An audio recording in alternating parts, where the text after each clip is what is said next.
ಸಂಬಂಧಪಟ್ಟಾಗೆ ಕೆಲವೊಂದು ಕಡೆ ಪೊಲೀಸರನ್ನ ಚೂ ಬಿಟ್ರು. ಸೊ ಅನ್ಲಾಫ್ಲಿ ಅವ್ರನ್ನ ಏನೋ ಥ್ರೆಟ್ ಮಾಡಿದ್ರು. ಸೊ ತೊಂದರೆ ಕ್ಲಿಯರ್ಲಿ ಕೆಲವು ಸೆಕ್ಷನ್ಸ್ ಅಂತಾನೆ ಅರೆಸ್ಟ್ ಮಾಡಿರೋದು. Yes sir, 79, 75 BNS. ಮತ್ತೆ what is the ambiguity when there is 79 and 75? ಇರೋ ಒಂದು 41A ಪ್ರೊಸೆಸ್ ಫಾಲೋ ಮಾಡಿಲ್ಲ ಅಂತ ಅವ್ರಿಗೆ ಬೇಲ್ ಸಿಕ್ಕಿದೆ. And anyway that offence is bailable ಅಲ್ಲ. ಅದೇನೋ ಭಾಳ ಸತ್ಯಮೇ ವಿಜಯತೆ, ಏನೋ ಭಾಳ ದೊಡ್ಡ ಸಾಧನೆ ಮಾಡ್ದಂಗೆ, ಏನೋ ಯುದ್ಧ ಗೆದ್ದು ಬಂದಂಗೆ ನಾಚಿಕೆ ಬರಬೇಕು. ಸದನದ ಇತಿಹಾಸದಲ್ಲಿ ಆಗ್ಲಾರ್ದಂಥ ಘಟನೆಗೆ ಕಾರಣಭೂತರಾಗಿದ್ದಾರೆ. ಅದನ್ನ ಸಮರ್ಥನೆ ಇವತ್ತು ಎಂಟೈರ್ BJP ಅವ್ರು ಮಾಡ್ಕೋತಾರೆ ಅಂದರೆ ಇದು ಅವರ ಸಂಸ್ಕೃತಿಯನ್ನು ಎತ್ತಿ ತೋರಿಸ್ತದೆ. ಧರ್ಮ ಎಲ್ಲ ಇವರೇ ಅಲ್ಲೇನ್ರಿ, ಭಗವದ್ಗೀತಾ ಪಾಠ ಹೇಳೋರು ಇವರು, ರಾಮಾಯಣ ಪಾಠ ಹೇಳೋರು ಇವರು, ಜೈ ಶ್ರೀರಾಮ್ ಅಂತ ಘೋಷಣೆ ಕೂಗೋದು ಇವರು. ಮರ್ಯಾದಾ ಪುರುಷೋತ್ತಮ್ ರಾಮನದ ಮರ್ಯಾದೆನೂ ಇಟ್ಕೊಂಡಿಲ್ಲ ಅಲ್ಲ ಇವರು. ಸರ್ ಅಲ್ಲಿ ಸ್ಪೀಕರ್ ಸಾಹೇಬರು ಕಸ್ಟೋಡಿಯನ್ ಅಂತ ಹೇಳ್ತಾರೆ. ಸರ್ ಕಸ್ಟೋಡಿಯನ್ ಬಂದಿದ್ದಾನೆ ಸ್ಪೀಕರ್ ಸಾಹೇಬ್ರು ಅಂತ, ಅವ್ರು ರೂಲಿಂಗ್ ಕೊಟ್ಟ ನಂತರ ಕೂಡ ಈ ರೀತಿ ನಡೆಸ್ಕೊಂಡ್ರು ಅಂತ ಆರೋಪ ಮಾಡ್ತಾರೆ. Very clearly what is chairman ಸಾಹೇಬ್ರು ಏನು ಹೇಳಿದ್ರು, ಚೇರ್ಮನ್ ಸಾಹೇಬ್ರು ಹೇಳಿದ್ರು ಅವರು ಇಲ್ಲಿ ಕೊಟ್ಟಿದ್ದಾರೆ, ಅವರು ಕೊಟ್ಟಿದ್ದಾರೆ ದೂರು, ಇವರು ಕೊಟ್ಟಿದ್ದಾರೆ ದೂರು. ನಮ್ಮ ಏನು ಅಡ್ಜನ್ ಆದ ತಕ್ಷಣ ಇದಾಗಿರೋದ್ರಿಂದ ನಮ್ಮ ಹತ್ರ ರೆಕಾರ್ಡಿಂಗ್ ಇದೆ. ಈಗ ತಾವು ಮಾಧ್ಯಮ ಸ್ನೇಹಿತರು ಎಲ್ಲರೂ ಒಂದು ರೆಕಾರ್ಡಿಂಗ್ ಹಾಕಿದ್ದೀರ. ಅದರಲ್ಲಿ ವೆರಿ ಕ್ಲಿಯರ್ ಇದೆ ಅಲ್ವಾ, ಯಾರು ಹೇಗೆ ಪ್ರಾರಂಭ ಆಯ್ತಿದ್ದು.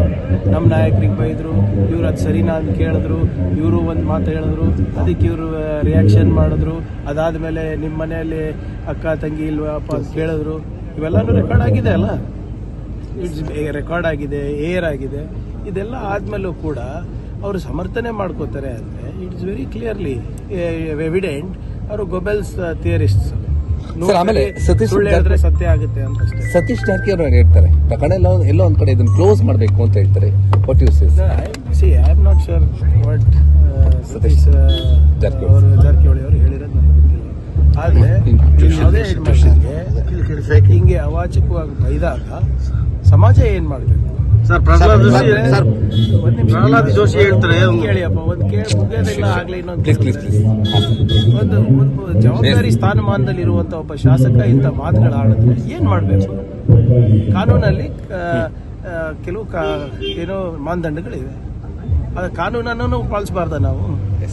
What ever it is. Satish ಅವ್ರು ಏನ್ ಹೇಳಿದ್ರೆ ನನಗೆ ಗೊತ್ತಿಲ್ಲ, ಆದ್ರೆ ಯಾರೇ ಹೇಳಿದ್ರು ಕೂಡ ಅವ್ರಿಗೆ ಶಿಕ್ಷೆ ಆಗ್ತದೆ. ಸರ್, ಪ್ರಹ್ಲಾದ್ ಜೋಶಿ ಅವ್ರು ಹೇಳ್ತಾರೆ ಇದು ಫೇಕ್ ಎನ್ಕೌಂಟರ್ ಮಾಡ್ತಿದ್ರು ಪೊಲೀಸರು. ನೋಡ್ರಿ, ಇವರೇ ಪ್ರಹ್ಲಾದ್ ಜೋಶಿ ಅವರು ಇಲ್ಲಿ ಎಷ್ಟು ಕಾಂಗ್ರೆಸ್ ಮೇಲೆ ಎಷ್ಟು ಗಮನ ಕೊಡ್ತಾರೆ, ರಾಜ್ಯದ ಪೊಲಿಟಿಕ್ಸ್ ನಲ್ಲಿ ಎಷ್ಟು ಗಮನ ಕೊಡ್ತಾರೆ, ಅದರ ಅರ್ಧಷ್ಟು ಗಮನ ಕೇಂದ್ರ ಪೊಲಿಟಿಕ್ಸ್ ನಲ್ಲಿ ಮತ್ತೆ ಕೇಂದ್ರದಲ್ಲಿ ಆಗ್ತಾ ಇರುವಂತ ನಮ್ಗೆ ಅನ್ಯಾಯದ ಬಗ್ಗೆ ಗಮನ ಕೊಟ್ರೆ ಅಟ್ಲೀಸ್ಟ್ ನಮ್ದು ಏನಾದರೂ ಕರ್ನಾಟಕದ ಅಭಿವೃದ್ಧಿಯನ್ನ ಆಗುತ್ತೆ. ಜೋಶಿ ಅವರು ಕೇಂದ್ರ ಸಚಿವರು, ಒಂದು ಸರಿಯಾನ ನೀವು ಅವರು ಅಭಿವೃದ್ಧಿ ಬಗ್ಗೆ ಮಾತಾಡೋದು ಕೇಳಿದ್ದೀರಾ? ಬರೇ ಬೆಂಕಿ ಹಚ್ಚ ಕೆಲಸ. ಅಷ್ಟು ಸೀನಿಯರ್ ಆಗ್ಬಿಟ್ಟು ಕೂಡ ಈ ಹೆಂಗ್ರಿ ಎನ್ಕೌಂಟರ್ ಆಗುತ್ತೆ? ಆಗಕ್ಕೆ ಸಾಧ್ಯನಾ? ಇದು UP ಬಿಹಾರ್ ಏನಪ್ಪ? BJP ರೂಲ್ಡ್ ಸ್ಟೇಟ್ ಏನ್ರಿ ಇದು ಸಂವಿಧಾನದ ಮಹತ್ವ ಕೊಡುವಂತ ರಾಜ್ಯ. ಬುದ್ಧ, ಬಸವ, ಅಂಬೇಡ್ಕರ್ ಅವರನ್ನ ಮುಂದಿಟ್ಕೊಂಡು ಅವ್ರ ತತ್ವ ಸಿದ್ಧಾಂತವನ್ನ ಅಳವಡಿಸ್ಕೊಂಡು ಅವ್ರ ಹೆಸರಲ್ಲಿ ಬಂದಂತ ಸರ್ಕಾರ ಇದು. UP, ಮಧ್ಯಪ್ರದೇಶ, ಮಹಾರಾಷ್ಟ್ರ ಗೌರ್ಮೆಂಟ್ ಅಲ್ಲ. ಅದು ತಿಳ್ಕೊಳ್ಳಿ ಅಂತ ಹೇಳಿ ಜೋಶಿ ಅವರಿಗೆ.